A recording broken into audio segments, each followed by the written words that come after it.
the economy is fundamentally changing. Jobs that have gone are not coming back. And so I'm a big believer that one of the central key points for preppers, for preparation, is the concept of self-reliance, i.e. financial liberty.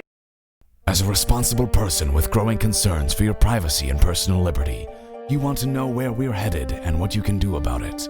We ask the experts what you need to do to take prudent and responsible action to safeguard your family's wealth and well-being, and what basic first steps will help you to be aware and prepared. ReluctantPreppers.com. Welcome back, Reluctant Preppers. Today our special guest is Fabian Calvo, founder of FabianForLiberty.com.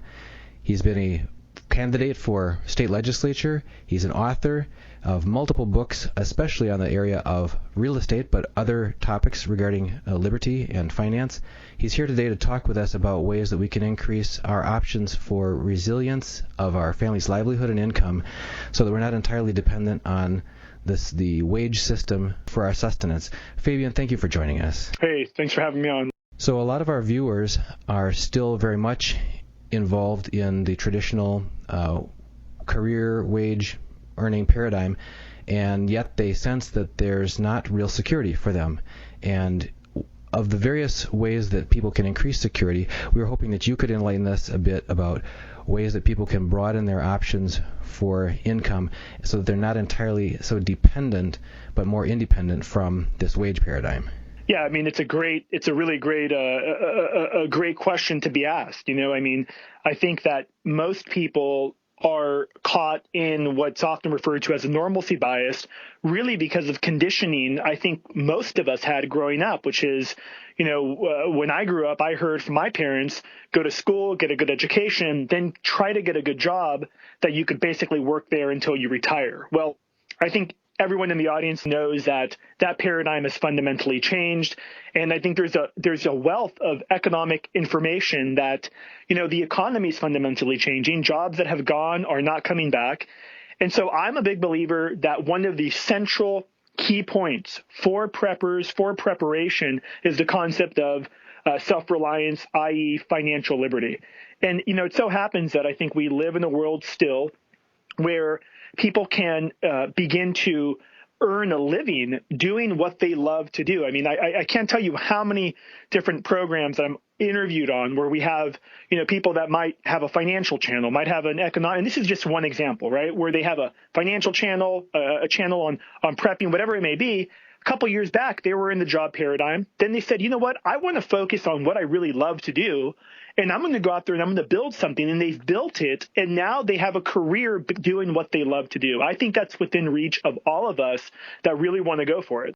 So in the case of ways that people can first take some initial steps in that direction, what are some things that they should do? Is it research they need to do? Is it learning they need to do? Is it self-reflecting they need to do? Or are there some specific steps that basically would benefit everyone? Yeah, so here's the steps that I like to start off with. I think all of us are born with unique abilities and unique talents. I mean, for example, for myself, I've always been someone that was very creative, even as a child, and I've used that creativity to really help build my business in real estate, and basically get my information out on entrepreneurship and the other topics that I speak about. So. And I think most of us, if we do a little bit of soul searching, we'll say, you know what, I have a real passion for gardening. I have a real passion for whatever it may be. So that's the first step. What do you love to do? If you could get paid doing something that you absolutely loved, what would it be? And so once you have a few of those ideas, what I would then go out is I would find, and this is easily done on Amazon, it can be done via Google, online, is who are experts already in that space that are making a living catering to that niche community, catering to whatever that passion is. And really what it's called is market viability. How viable is your idea, is your passion? And I think people will be surprised to learn that pretty much without exception, every niche has a market viability, especially in the world that we live in today. So those are the two big steps. And market viability can be determined by, again, how many books are on the subject, how many Facebook groups are on the subject, different things like that tell you, you know what, it seems like there's a real demand in this space that I'm passionate about already. And perhaps I should start creating the community and catering to that passion. And from there, it's basically just keep doing what you love and building it. It doesn't mean you quit your job tomorrow to do this, but obviously there's a transition period. When you mentioned finding out what else is already going on in that area, I would encourage people to realize that that doesn't mean that they should be discouraged that, oh, it's already a crowded field. Obviously, somebody already got there first. Somebody already had that idea. It's like, no, that means it's a viable idea. It's a workable idea. And the fact that there's interest in one place or one community, there's room for more than one voice out there. And especially as we talk about local communities or we talk about online opportunities, there's in many ways that's a good sign that there's opportunities that you can find your place in there, and people can hear your voice or receive your services or make a relationship and loyalty with what you have to offer. It's a great point, Lee, and people need to obviously understand. I think people grasp this already, that it's a global economy, and the 1% of 1%, the George Soroses and Warren Buffetts shouldn't be the only ones profiteering from that global economy. I mean, there's people all around the world that share that niche or share that passion that you have. And as we see, for example, in the world of media and so many other industries are fundamentally changing. What's often referred to as mainstream media is dying. Viewership is at record levels. If it wasn't for bank bailouts and everything else, they would be going basically bankrupt. Many of them on the books are bankrupt. And what's happening is that there's a new media arising on the internet that covers everything from lifestyle to fitness to prepping to economics, you name it. And people around the world are looking for new voices that share that same kind of common experience, that share that same passion about whatever the subject matter is. And so this, to me, I think, all of us, I think, Lee, have the expertise on things that we love. And there's various different ways. I mean, you could have a blog, you could have videos, you could have audio series, you can, be a mentor. There's so many different ways that we can, I have a gentleman who I'm interviewed from. He has a great podcast. He started to write fiction books on prepping, and he's sold thousands and thousands of copies of books. He was never even a writer before. And so these are the opportunities that I think are at the heart of achieving not only self-reliance, but more importantly, financial independence. Now, Fabian, you yourself, if you could just take a couple of minutes to tell us about your story. It's quite remarkable coming from the background that you did and what you were able to build at your young age.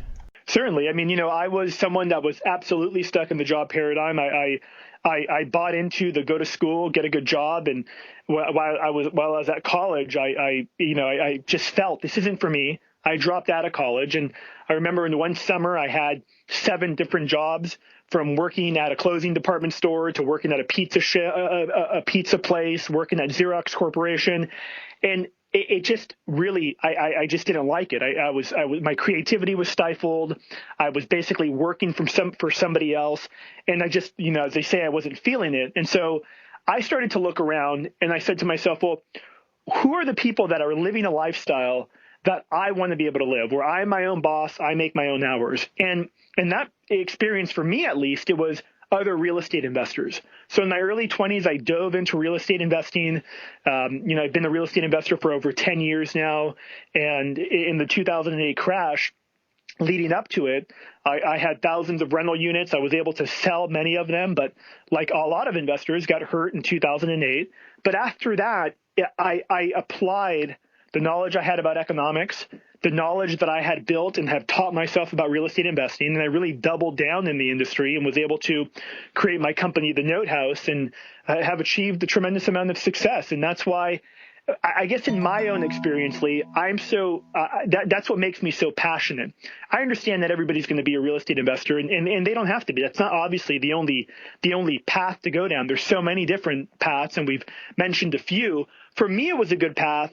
For me, it was a path that I'm not only passionate about, but it's one that I've spent the last year and a half sharing with others in hopes that they can go down that same road. So if people want to find out more about the real estate ideas that you have to share, where can they find those out? Yeah, they can go to resourcefulrealestateacademy.com or just Google Resourceful Real Estate Academy.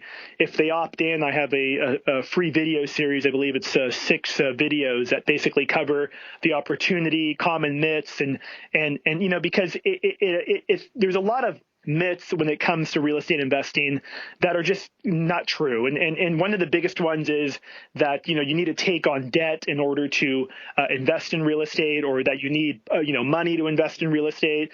You need money, but it doesn't have to be your money. And there's so many different ways. And that's what I love about real estate, is because it's the only asset class that I know of that someone could start investing with no money out of pocket. I've proven that many times. And people that hear that for the first time, they're like, well, that sounds like an infomercial commercial. And I'll admit it does. But for my life, it's been true. And for hundreds of other people that I personally trained, it's been true for them as well. Now, a lot of the folks who listen to our channel are concerned about reducing risk and preparing for being more resilient. So your advice as far as following your passion, following what you're interested in, and that can generate alternate streams of income, and that makes you less completely dependent on your day job as your sole source of income. In terms of taking on additional real estate, that also seems to make sense in the sense of this is a real asset. It's not something that's just going to disappear and vanish if there were some currency collapse or some other social unrest. But people are often concerned about reducing debt, and so if people are already own real estate, or if they'd like to own more without taking on additional debt immediately, what are some of just few key principles that they should be aware of that they might find out in your book?